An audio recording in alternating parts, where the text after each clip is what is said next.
Elena Martinez stepped out of the carriage, her white silk dress catching on the rough stone steps. The castle loomed before her like something from a nightmare.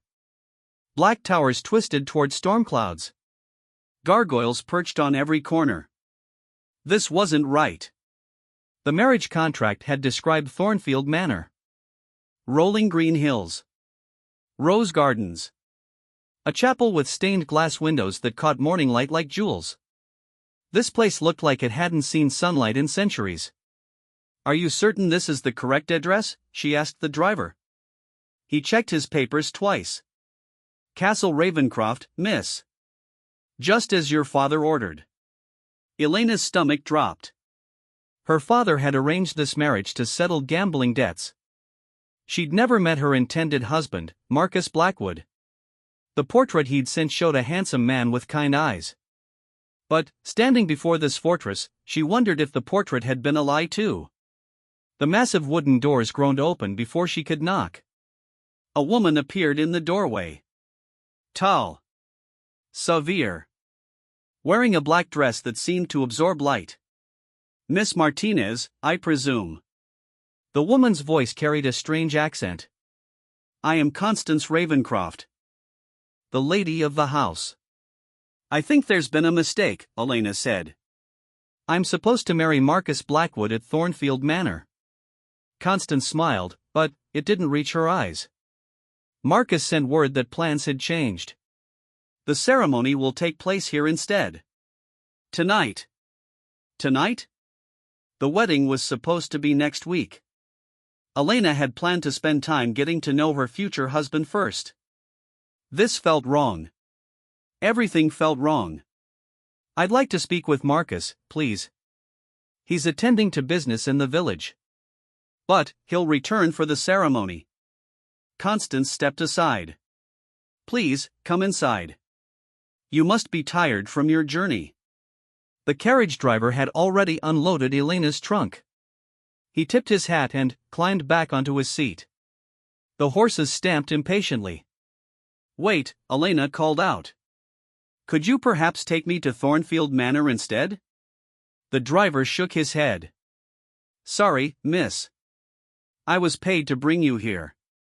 That's all." He snapped the reins. The carriage rolled away down the winding mountain path, leaving Elena stranded at this strange castle with this strange woman.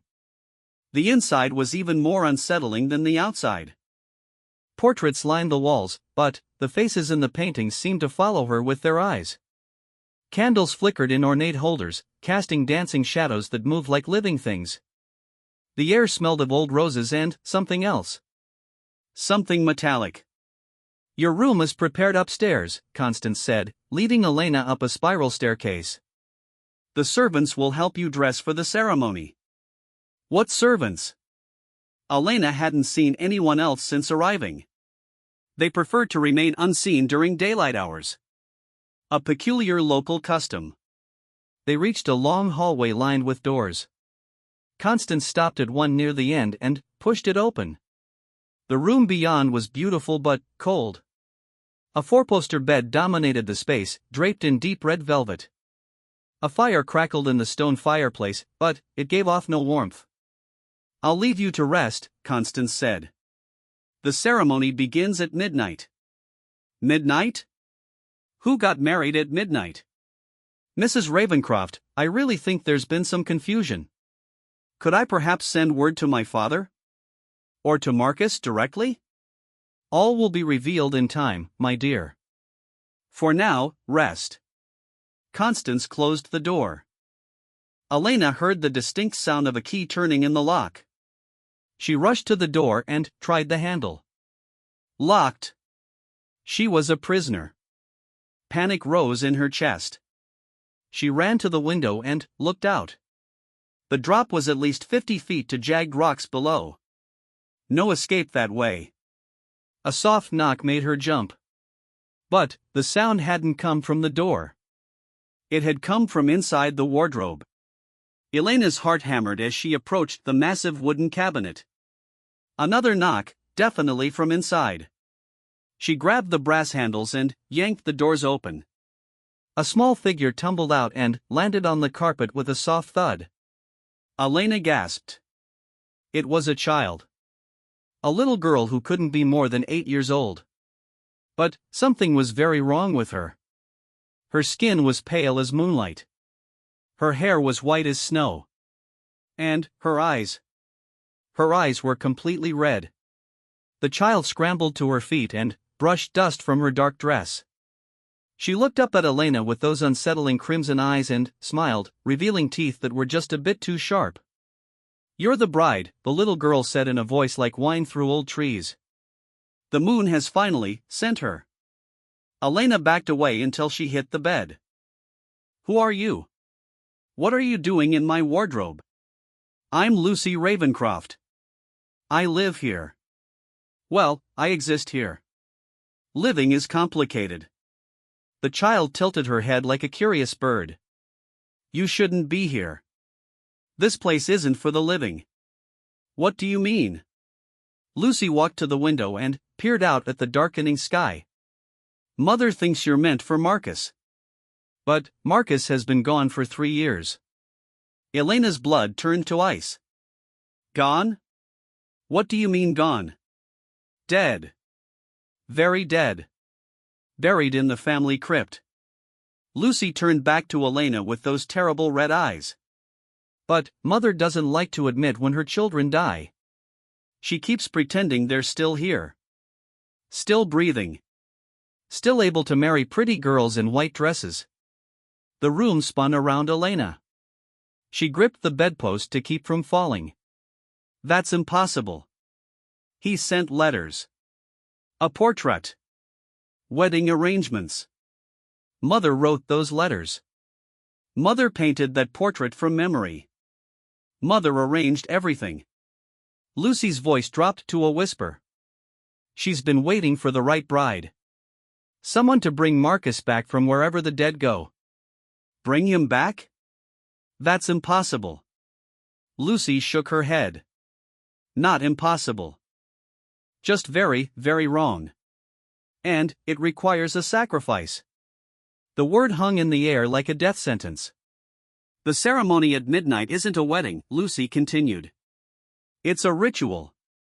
Mother plans to use your life force to resurrect Marcus. Your blood will call his spirit back to his corpse. Your breath will fill his lungs. Your heartbeat will restart his heart." Elena sank onto the bed, her white dress pooling around her like spilled milk. "And what happens to me?" Lucy's red eyes filled with something that might have been sadness. "You join us. Forever." Another ghost in the halls of Castle Ravencroft. Outside the window, thunder rumbled across the mountains. Rain began to patter against the glass. The storm that had been threatening all day was finally beginning. "But there might be a way," Lucy said softly. "The ritual requires willing participation. If you refuse at the altar, if you break the circle, the magic fails. Then, I'll refuse. I'll fight." Mother anticipated that.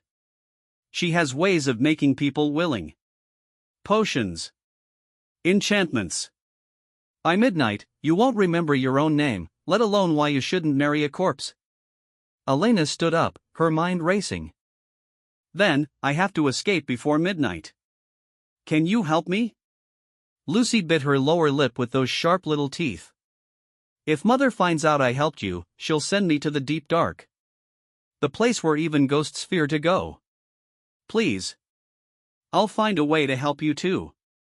There has to be something we can do." The little vampire girl studied Elena for a long moment. Then, she nodded. "There is a way out. But it's dangerous.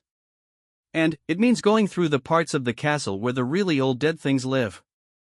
I'll take that chance." Lucy walked to the fireplace and pressed something on the mantel. A section of the stone wall swung inward, revealing a narrow passage beyond. "The servants' stairs," Lucy explained. "They run through the entire castle. But some of the servants have been here since the castle was built. They're not like me. They're hungry. And they remember when humans were food instead of guests." Elena looked at the dark passage, then at the locked door of her room. Between a vampire child and unknown horrors in the walls, or a necromantic ritual at midnight. Not much of a choice. Lead the way, she said. Lucy smiled, and, for just a moment, she looked like any other 8-year-old girl. Then, she stepped into the darkness, and her red eyes began to glow like coals in the blackness. Elena gathered up her skirts and followed the little vampire into the secret passages of Castle Ravencroft, praying she would live to see another sunrise. Behind them, the bedroom door rattled as someone tried to enter. Constance's voice drifted through the wood, sharp with suspicion. Elena? Why is this door locked from the inside? Lucy grabbed Elena's hand and pulled her deeper into the passage just as the secret door swung shut behind them. In the darkness ahead, something growled. And the clock in the castle tower began to chime the hour. 10 o'clock. 2 hours until midnight. 2 hours until the ritual began. The passage was barely wide enough for Elena's wedding dress. Stone walls pressed against her shoulders as Lucy led her through the twisting corridors. The little vampire's red eyes provided the only light in the suffocating darkness. Stay close, Lucy whispered. And, whatever you do, don't make noise. The old servants sleep during the day, but they're starting to wake up. Elena nodded, though Lucy probably couldn't see the gesture. Every step felt like walking deeper into a tomb. The air grew colder with each turn, and strange sounds echoed from unseen chambers. Scratching. Whispering. The sound of chains dragging across stone. They reached a junction where 3 passages met. Lucy stopped and held up a pale hand. Listen, she breathed. Elena strained her ears. Footsteps. Heavy boots on stone. And Constance's voice, sharp with anger. Find her. Search every room. She cannot have gone far. Yes, mistress, came a gravelly reply. The hunting hounds are ready. Hunting hounds? Elena's blood chilled. Lucy tugged her sleeve and pointed down the left passage. They hurried forward, but Elena's dress caught on a protruding stone. The silk ripped with a sound like a scream in the silence. Both girls froze. The footsteps above stopped. Then, they heard it. A long, mournful howl that seemed to come from the very walls themselves. It was answered by another howl, then another. The hunting hounds had caught her scent. Run, Lucy whispered. They ran through the dark passages, Elena's torn dress billowing behind her like white flames. The howling grew louder, closer. Whatever those hounds were, they were tracking through the walls themselves. Lucy yanked Elena into a side passage just as something crashed through the corridor behind them. Elena caught a glimpse of red eyes and slavering jaws before Lucy pulled her around a corner. The old chapel, Lucy panted. Holy ground. They can't follow us there. They climbed a narrow spiral staircase that seemed to go up forever. Elena's lungs burned. Her legs shook with exhaustion. But the howling was getting closer. Finally, they emerged through a small door behind an altar. Elena gasped as she saw where they were. The chapel was beautiful and terrible. Stained glass windows depicted saints and angels, but their faces had been replaced with skulls. Candles burned in every alcove, but their flames were blue instead of yellow. And, at the front of the chapel. At the front of the chapel stood a coffin. It was made of black wood and silver fittings. The lid was open, revealing deep red silk lining. And, lying inside, wearing a black suit and white shirt, was the most handsome man Elena had ever seen. Marcus Blackwood. Just like his portrait, but deathly pale. He's beautiful, isn't he? Lucy said sadly. Even in death. Elena approached the coffin with trembling steps. Marcus looked like he was merely sleeping. His dark hair was perfectly styled. His hands were folded peacefully on his chest. But his skin had the waxy pallor of the dead, and his lips were blue. How did he die? Hunting accident 3 years ago. His horse threw him off a cliff. Mother found his body days later. Lucy touched the edge of the coffin. She loved him more than any of her other children. More than me, certainly. Where are your other siblings? Lucy's red eyes grew distant. Gone.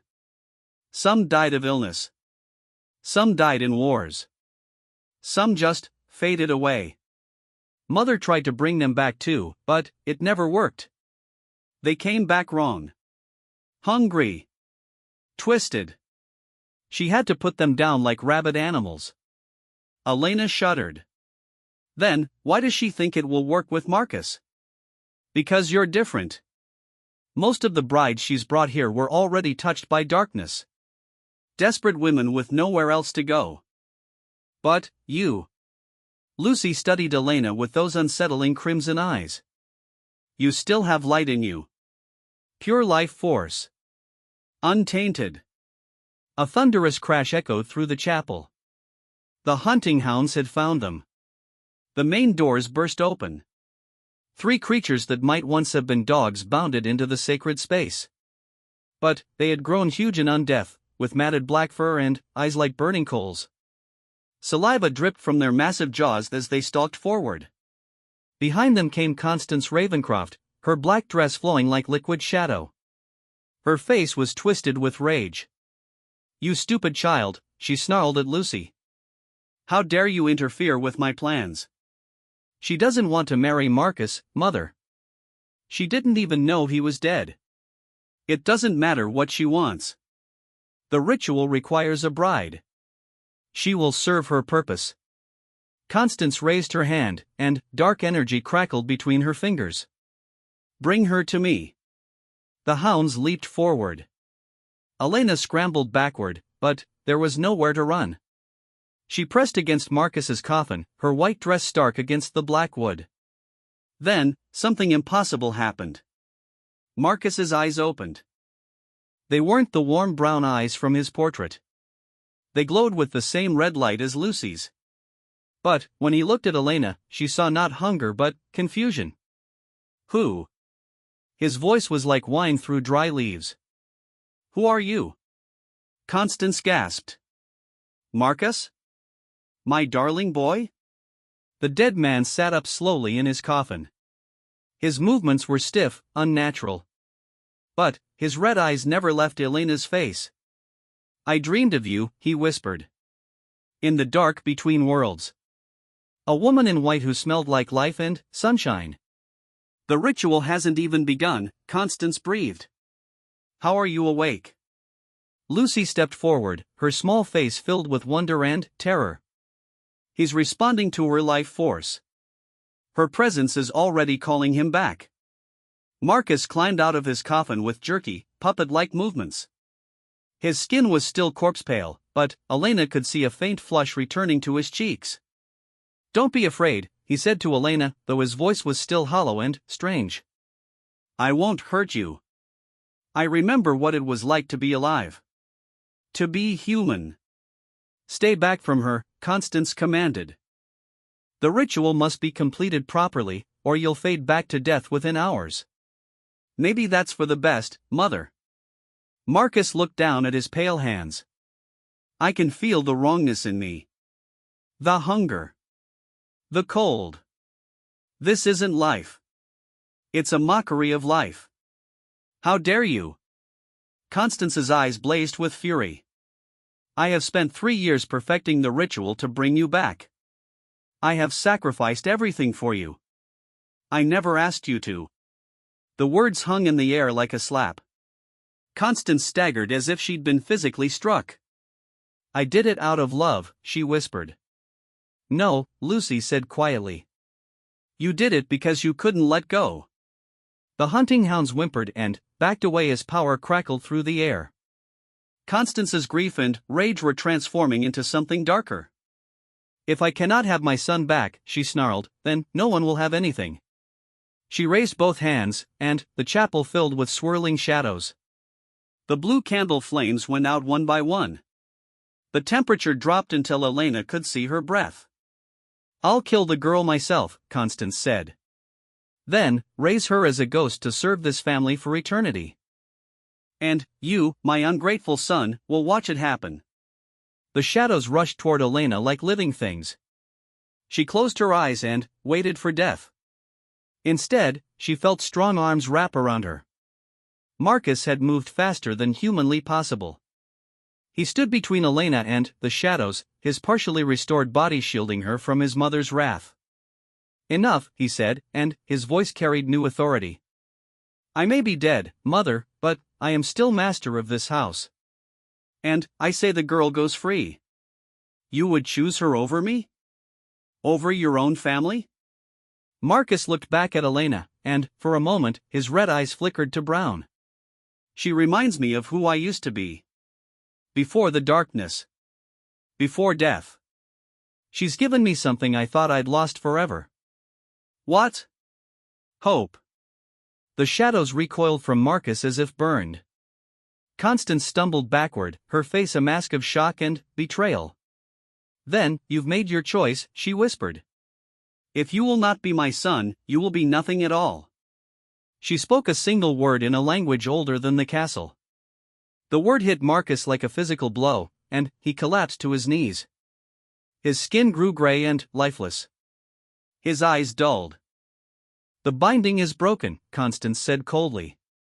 "Return to your grave, ungrateful child." But, as Marcus began to fade, Elena did something that surprised everyone, including herself.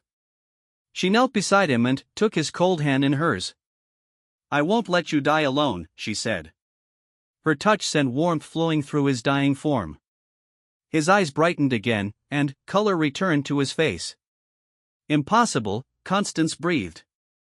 "She has no training in the dark arts. How can she maintain the binding?" Lucy stepped closer, her young face filled with understanding. "It's not dark magic, mother. It's something else entirely." Elena felt power flowing from her heart through her hands into Marcus. Not the cold energy of necromancy, but something warm and alive. Something that felt like love. Not romantic love. They barely knew each other. But something deeper. The love of one soul recognizing another's pain and choosing to share it. "She's healing him," Lucy whispered. "Bringing him back to true life, not undeath." Marcus gasped, and, suddenly, his eyes were brown again. Warm and human and alive. He squeezed Elena's hand, and his grip was strong and real. "How?" he whispered. Elena didn't know how to explain it. She only knew that when she looked at him, she didn't see a corpse or a monster. She saw a man who had been lost in darkness and wanted to find his way back to the light. Constance let out a shriek of rage and despair. The shadows around her grew thicker, more violent. Paintings fell from the walls. Stained glass windows cracked. "If I cannot have my family," she screamed, "I'll destroy everything." The castle began to shake. Stones fell from the ceiling. The hunting hounds howled in terror as cracks appeared in the floor. "She's bringing the whole place down," Lucy said. "We have to get out of here." Marcus struggled to his feet, still weak but growing stronger by the moment. "There's a way out through the crypt. But we have to move now." They ran from the collapsing chapel as Constance's rage tore the ancient building apart. Behind them, Elena could hear the woman screaming curses and threats. The crypt was beneath the chapel, reached by a stone staircase that spiraled down into the earth. Tombs lined the walls, filled with generations of Ravencrofts. Some of the older tombs were open, their occupants long since turned to dust. At the far end of the crypt was a heavy iron door. "The old smuggler's tunnel," Marcus explained as he struggled with the rusty lock.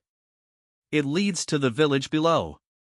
The lock finally gave way with a screech of metal. Beyond the door lay a tunnel carved from living rock.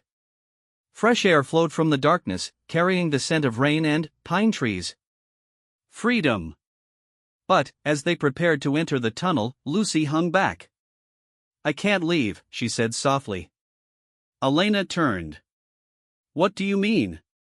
You can't stay here. The castle is falling down. I'm tied to this place. To Mother. Even if the building crumbles, I'll still be trapped here." The little vampire's red eyes filled with tears that looked like blood. "But, you two can escape. You can have a real life together." "We're not leaving you," Elena said firmly. "You have to. There's no other way." Marcus knelt in front of his sister. "Lucy, when Elena brought me back to life, truly alive, maybe she can do the same for you.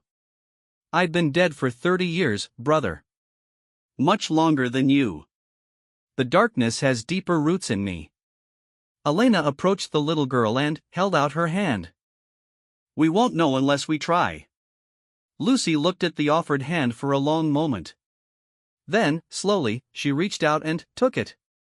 The moment their skin touched, Elena felt it again. That warm flow of power from her heart through her hands. But, this time it was different. Harder. Like trying to melt ice with sunlight.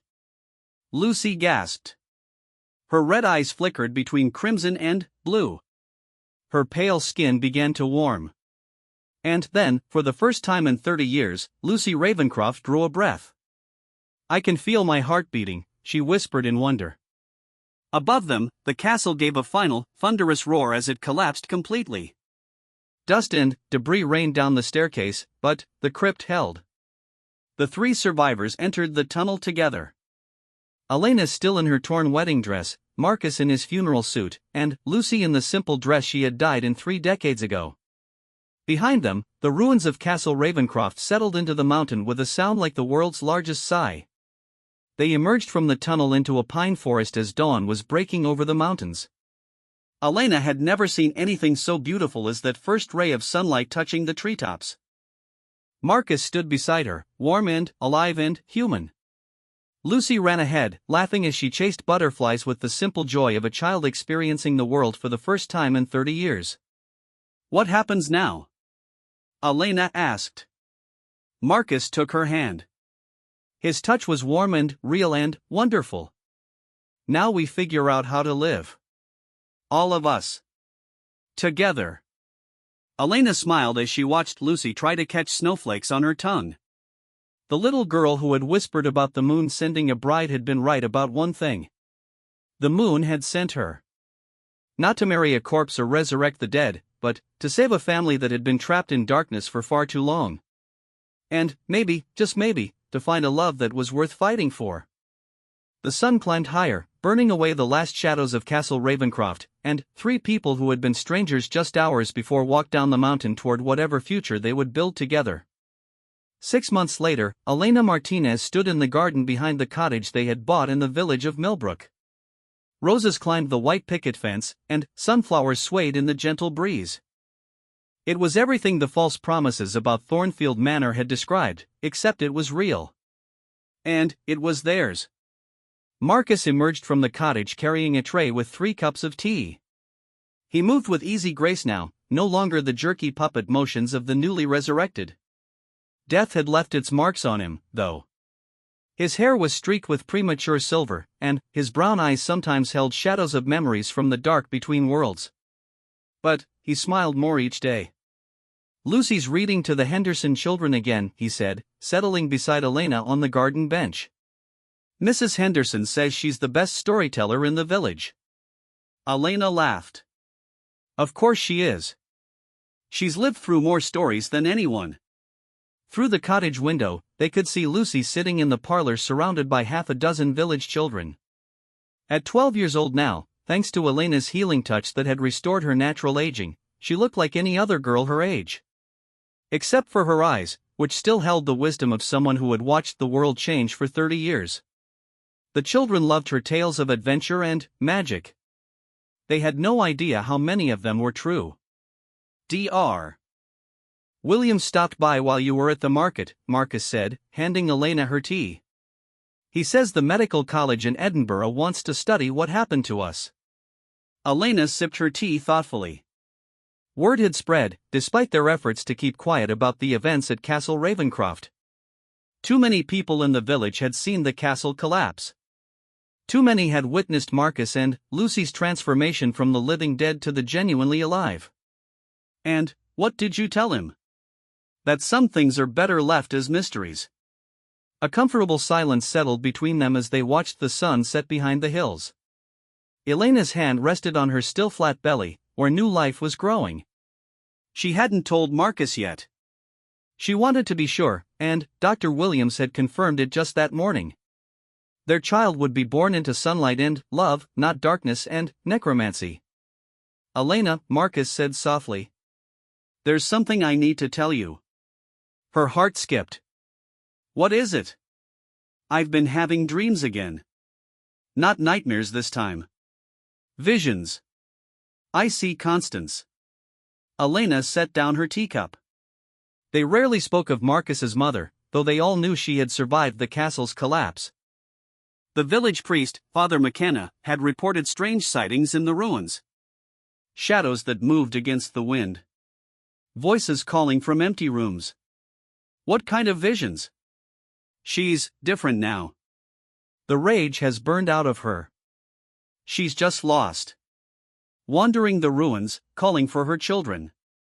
Marcus's voice was heavy with an emotion Elena couldn't quite identify. "I think she wants forgiveness. After everything she did?" She was a mother who lost her children. It drove her mad. But the madness is passing now that Lucy and I are truly alive again. She's starting to remember who she was before grief consumed her.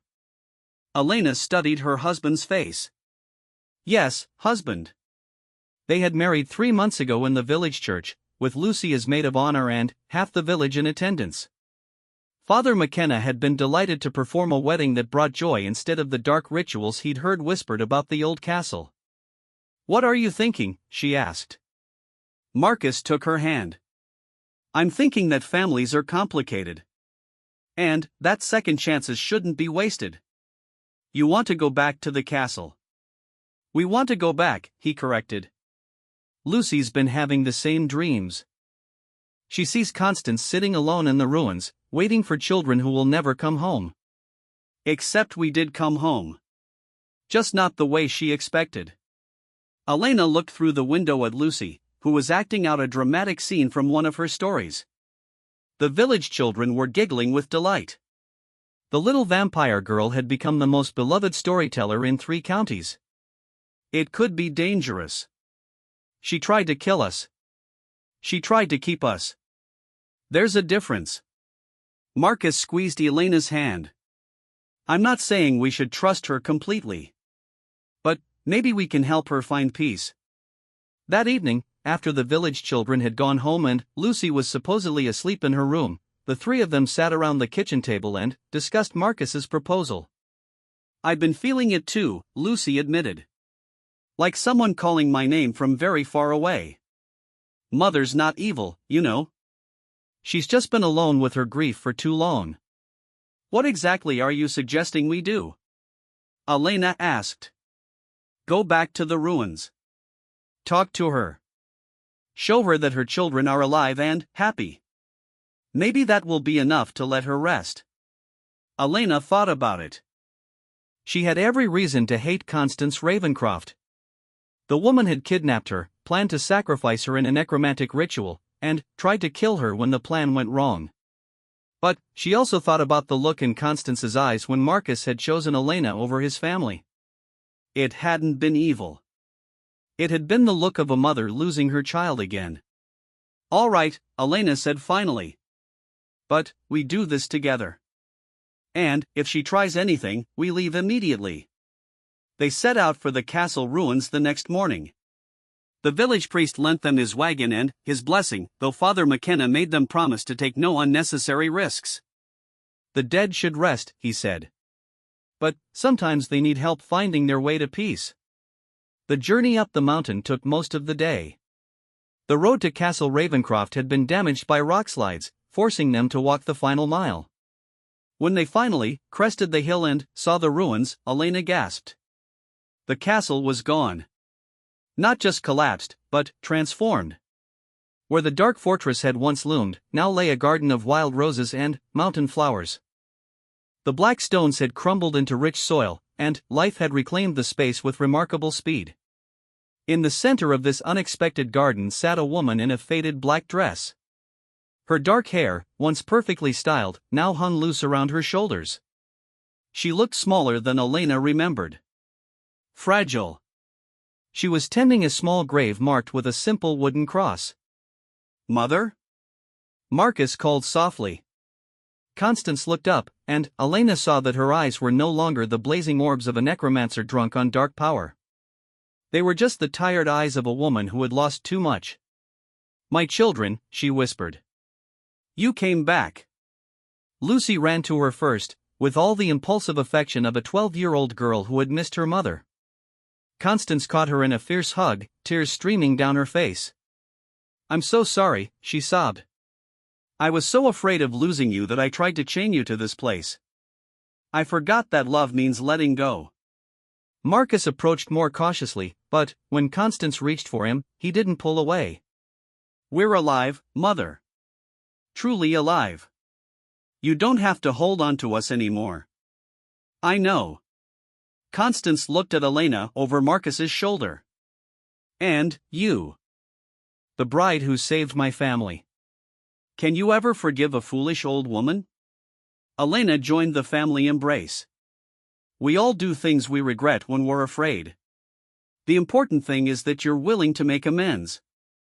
They spent the afternoon in the garden that had once been Castle Ravencroft. Constance showed them the graves she had been tending. Not just Marcus's original burial place, but memorials to all her children who had died over the years. She had finally allowed herself to grieve properly instead of fighting death with dark magic. "The power is leaving me," she explained as they sat among the roses. "Without the anger and grief feeding it, the necromancy is fading. Soon I'll be just an ordinary woman again." "Is that what you want?" Lucy asked. "It's what I should have chosen years ago. Magic born from loss and rage only creates more loss and rage." Constance picked a white rose and handed it to Elena. "But magic born from love, that's something different entirely." Elena understood. The power that had brought Marcus and Lucy back to true life hadn't come from spells or rituals. It had come from her willingness to share their pain and offer them hope. "Will you come back to the village with us?" Marcus asked. Constance shook her head. "This is where I belong now. Tending the garden. Keeping watch over the dead so they can rest in peace." She smiled, and, for the first time, Elena saw the woman she had been before grief consumed her. "But I would like to visit sometimes. Meet my grandchildren when they arrive." Elena started. "How did you?" "A mother knows," Constance said with a gentle laugh. "And a grandmother can sense these things even more clearly." They stayed until sunset, sharing stories and mending the bonds that had been broken by tragedy and desperation. When it was time to leave, Constance walked them to the edge of the garden. "Take care of each other," she said, embracing each of them in turn. "And remember that love is the most powerful magic of all." As they walked down the mountain in the gathering dusk, Elena felt a sense of completeness she had never experienced before. The arranged marriage that had brought her to this place had been based on lies and deception, but it had led her to something real. A family that had learned to choose love over fear. A husband who had literally come back from the dead for her. A sister who had waited 30 years to laugh again. And a mother-in-law who had finally learned to let go. "What are you thinking about?" Marcus asked as they reached the wagon. Elena smiled and placed her hand on her belly. "I'm thinking about the future. About the story we're going to tell our children about how their parents met." "You mean the truth? About vampires and necromancers and castles full of the undead?" "Maybe a slightly edited version," Elena laughed. "At least until they're old enough to handle the full truth." Lucy climbed into the wagon beside them. "I'll help with the storytelling. I've gotten quite good at knowing which details to leave out for younger audiences." They rode back to Millbrook under a canopy of stars, three people who had found their way to happiness through darkness and terror and loss. Behind them, Constance Ravencroft tended her garden of memories, finally, at peace with the past. And, in Elena's womb, new life stirred. A child who would be born into sunlight instead of shadows, surrounded by a family that had learned the difference between holding on and holding close. The bride had indeed been delivered to the wrong castle. But, in the end, it had been exactly where she needed to be. 2 years later, Elena stood in the same garden behind their cottage, watching her toddler son take his first stumbling steps toward his father's outstretched arms.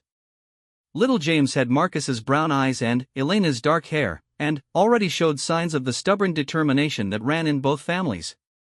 Lucy, now 14 and the most sought-after governess in 3 counties, was teaching him to say Aunt Lucy instead of Lucy, though she seemed to enjoy the toddler version just fine. Constance visited every month, arriving with gifts and stories about the wildflowers that grew more beautiful each season in the garden that had once been Castle Ravencroft. She had become the village's unofficial wise woman, helping people work through their grief and find healing. The dark magic was completely gone from her now, replaced by something gentler but no less powerful. The magic of second chances. Elena, Marcus called from where he was playing with their son. Dr. Williams is here to see us. Elena looked up to see the village doctor approaching through the garden gate. But he wasn't alone. A well-dressed gentleman walked beside him, carrying an official-looking leather portfolio. Mrs. Blackwood, Dr. Williams said with a bow. This is Professor Hamilton from the University of Edinburgh. He's been researching unusual medical cases, and he's heard about your family's remarkable recovery. Professor Hamilton stepped forward, his eyes bright with scientific curiosity. I hope you don't mind the intrusion, but I'm particularly interested in the phenomenon that restored your husband and sister-in-law to life. If we could understand the mechanism, we could help other families, Elena finished, understanding immediately. Other people trapped between life and death. Exactly. Would you be willing to work with us? Not as test subjects, he added quickly, seeing Marcus's protective expression, but as consultants. Teachers, perhaps. Elena looked at her husband and sister-in-law. They had built a quiet life here in Millbrook, far from the supernatural terrors of their past. But perhaps their experiences could help others who faced similar darkness. What would it involve? Marcus asked. Mostly just talking. Sharing your story with medical students and researchers. Helping us understand how love and human connection can accomplish what no amount of traditional medicine could achieve. Lucy spoke up from where she was helping little James chase butterflies. We could help people, couldn't we? Families like ours used to be? Elena felt that familiar warmth spreading from her heart through her hands. Not the supernatural power that had once flowed from her, but something just as miraculous. The power to heal through understanding, to save through compassion. Yes, she said. We'll help. Professor Hamilton beamed. Wonderful. I'll make the arrangements. Though I should warn you, there may be skeptics. People who don't believe your story. Elena laughed, thinking of everything they had survived. Professor, we've faced down necromancers and vampires and collapsing castles. I think we can handle a few skeptical academics. As the evening sun painted the garden in shades of gold, Elena reflected on the strange journey that had brought them here. She had been delivered to the wrong castle, kidnapped by a madwoman, nearly sacrificed in a dark ritual, and had fallen in love with a man who was technically dead at the time. Any reasonable person would call it a nightmare. But sometimes the most beautiful dreams begin with the darkest nights. And sometimes the moon really does send exactly the right person to exactly the right place at exactly the right time. Even if that place is the wrong castle entirely. In the distance, church bells chimed the hour, their sweet sound carrying across the valley like a blessing. Elena picked up her son and held him close, breathing in the scent of his hair and the roses in her garden. This was her real wedding gift. Not jewels or gold or property, but the chance to build something lasting with people she loved. A family forged in darkness but destined to live in light. The little vampire girl had been right. The moon had finally sent her. And she was exactly where she belonged.